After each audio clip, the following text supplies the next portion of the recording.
hello, and welcome to Faith Family United Church of Christ Sunday morning Bible study. I'm Pastor Ed, and we are in the middle of a series that we're calling Bible 101. It is the Bible basics. We're going through each book of the Bible and basically hitting on what's the main stories or the main emphasis in each one of the books. Currently, we are in the prophetic books or the poetic books, sometimes known as the wisdom literature books, Job, Psalms, Proverbs, Ecclesiastes, and Song of Solomon or Song of Songs. We just finished Job, fascinating story. If you get a chance to read it, it's a wonderful story, and it talks about the theodicy question. That's the question of, if God is so all-powerful and all-loving, then why do bad things happen to good people? So that was in our last study, if you want to go back and look that up. All of these are on our YouTube channel, so you can go back into our YouTube channel, which is Faith Family Brandon. You hit that in a search in YouTube, and it'll take you to our page that has all of our stuff. And if you go onto the what's it called? Oh, playlist. On the playlist, you go into the playlist, and you'll see we have our Bible studies. We have our Wednesday night studies as well, and you can scroll down through them and see all of the ones that we've done already if you want to get caught up to where we are today. So we are going to the wisdom literature. The book, we will look at the books of Psalms, Proverbs, Ecclesiastes, and Song of Solomon.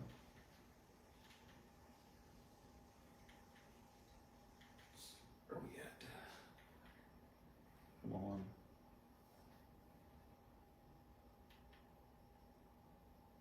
Come on, you can do it.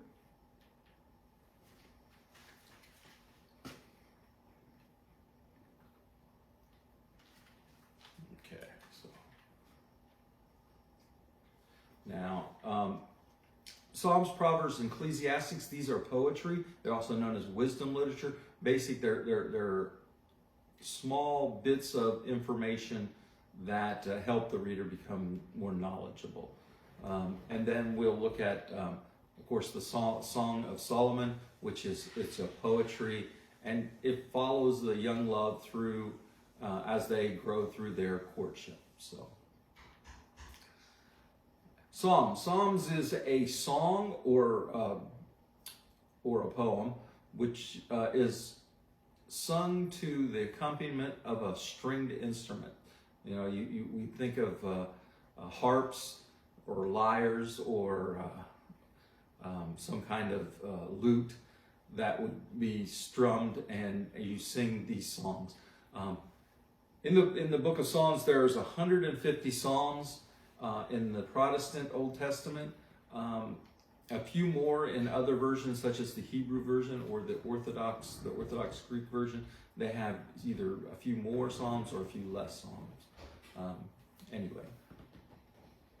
Traditionally, psalms were written by King David as worship when he was running from Saul, and when he was in his days of going through persecution by his enemies and those kind of things. So these were his songs to praise to God and his prayers to God, and he put them into poetry, and supposedly traditionally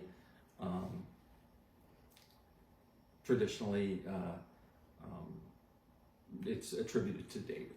So, however, there are those that believe that there are many authors to the different psalms, and they're just a collection of praises and prayers that people have written over the years.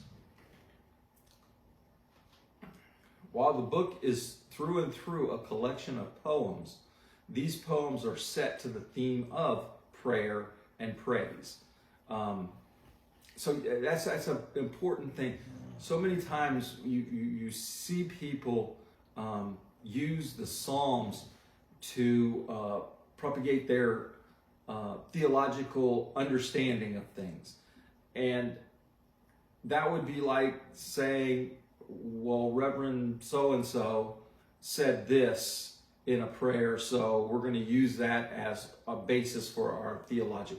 Now, it is in the Bible, so we give it more precedence than that. However, we have to take into account what the purpose of these were. And these were songs or prayers of praise and worship. In other words, when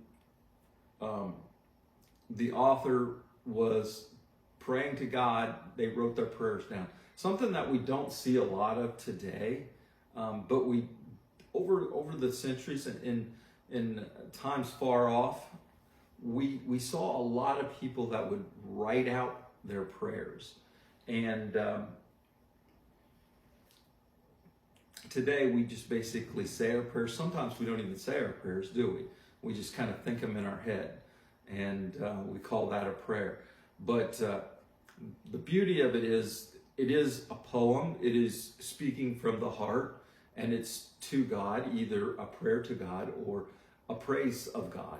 So theologically, though, I don't think we should go into the Psalms and say, oh, it says that God did this, because unless we find it someplace else in the Bible, it's basically looking at someone's prayers and trying to make something theological out of it. So that's all I'm going to say about that. One of the greatest applications for this book, or the book of Psalms, is to help people or believers understand the circumstances that they are in, and to understand that they're not the only ones that's been in these circumstances. So we can look to the Psalms, and as we read the Psalms, we can see a person praying for a certain thing, and we go, wow, that's what I've been going through. And so we can use that to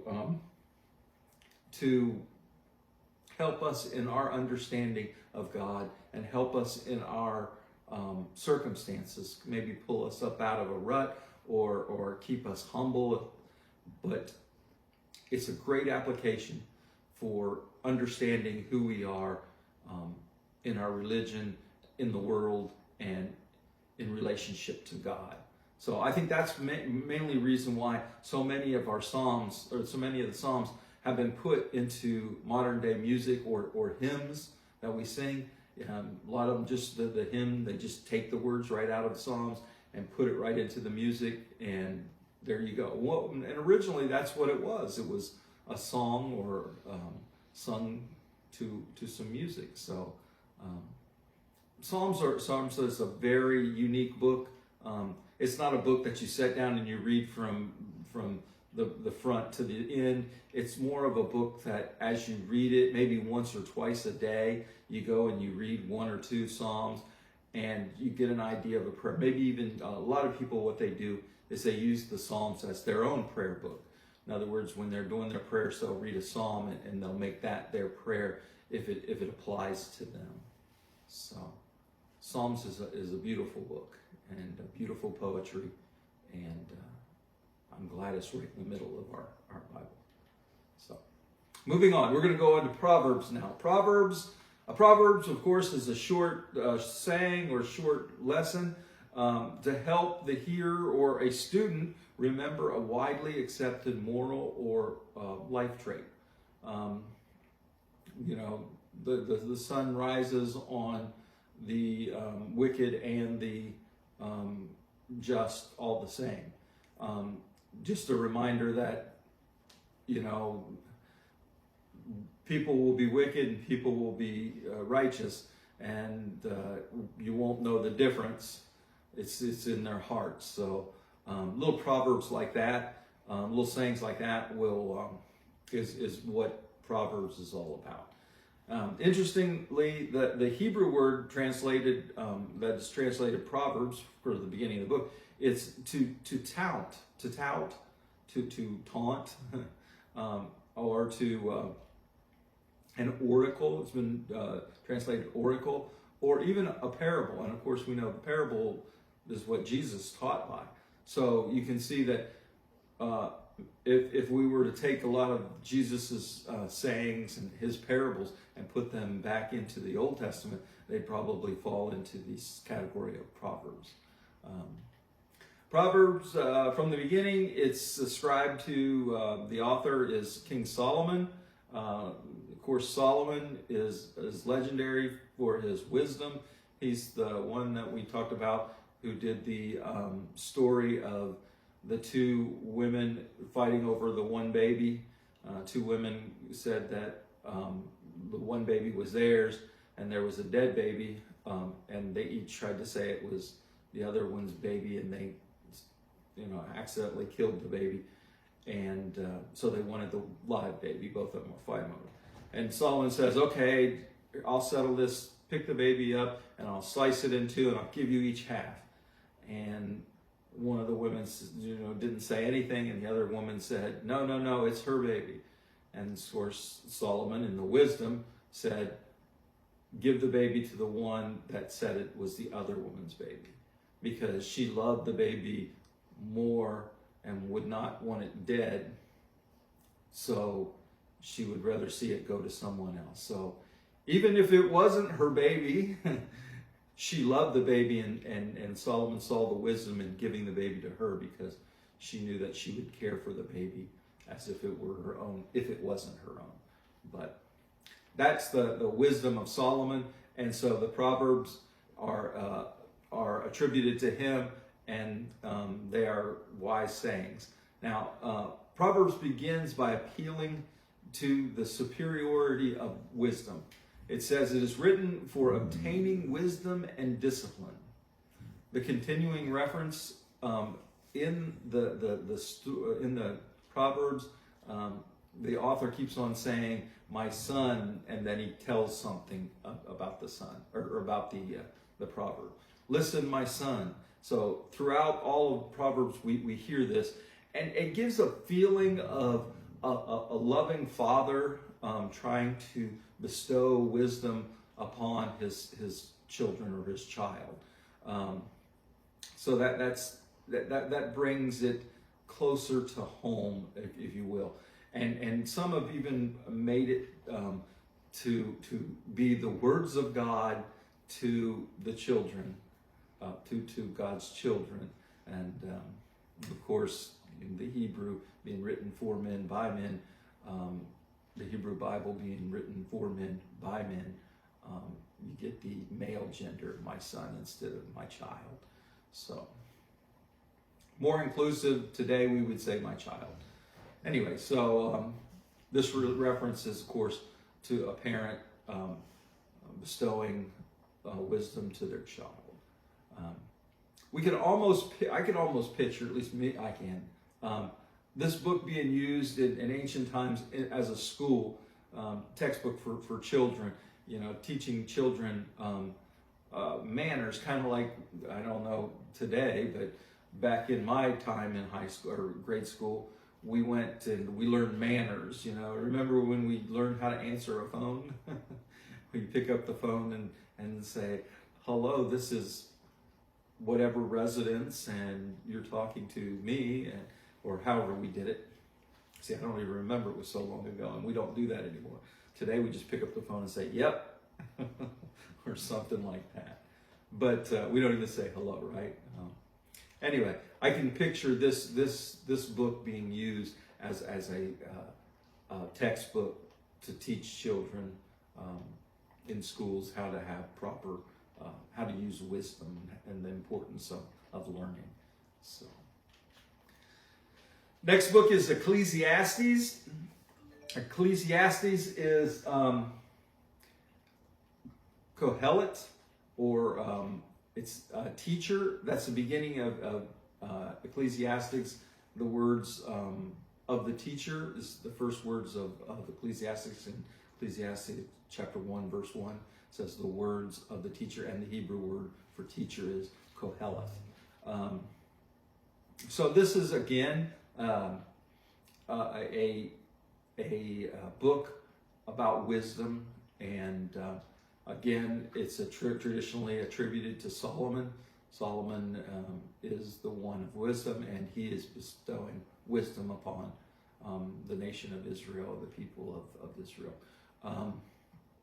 It seems to be written by someone who is later in their years, longer in life, and they're looking back and they're seeing some of the vain pursuits that they ventured on, the things that they thought was important and they tried to obtain in their younger lives, and now they come back and they're seeing that it means nothing.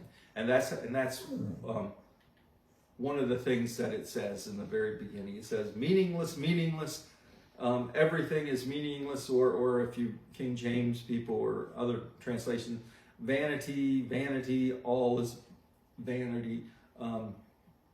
So from the very beginning, we can see a mature person calling everything they once thought meaningful and worthy of pursuing nothing at all, in the long understanding of what life is.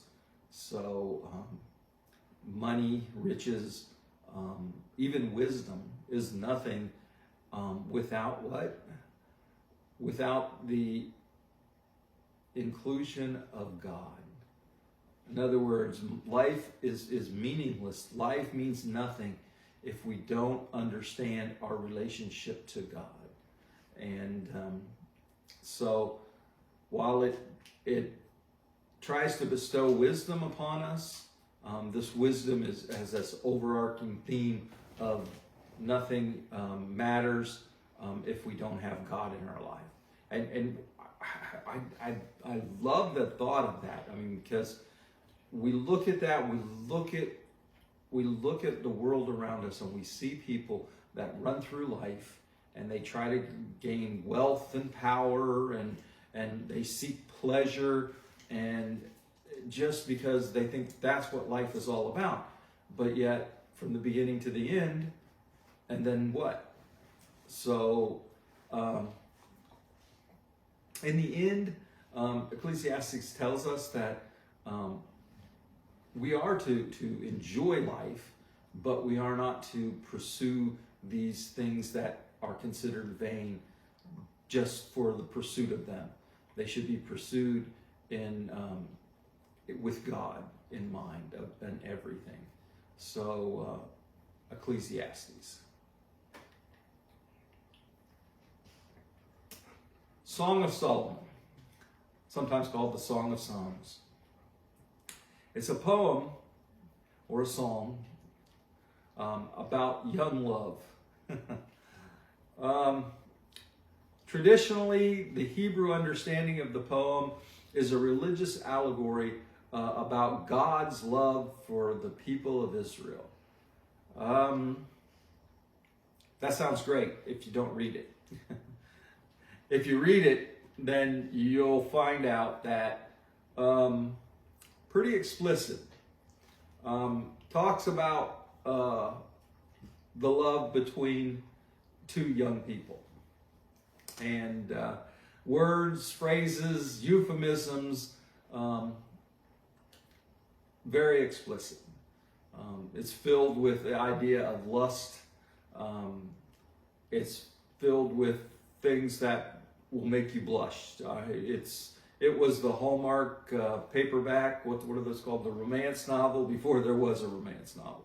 Now, it's basically a poem about a young person pursuing their love, and talks about how he sees her, how he pictures her, he imagines her body, and basically how he has this desire to be with her, and these kind of things. So if it is an allegory about God's love for the people, I don't think that's a very good allegory of how God sees the people. But over the years, it's been interpreted many ways. And some people have even tried to omit it from the Bible as a whole because of the erotic nature of the book. But if we take it as a means of understanding how a marriage should look over the years, in other words, when you fall in love, you're like this, and you see your soulmate or the person you're falling in love with as just this wonderful person, and looking back from time when you don't see that anymore, to think back to that time when you saw that person in this light. And so seeing it that way is a way that we could look at this book and say how it's helpful in our lives today. However, some people, like I said, because of the erotic nature of it, they want it banned from the book or taken out of the Bible, which definitely, if it was in our libraries today, a lot of people would want this book taken out of the library. So, I'm not working. There we go. Is that it?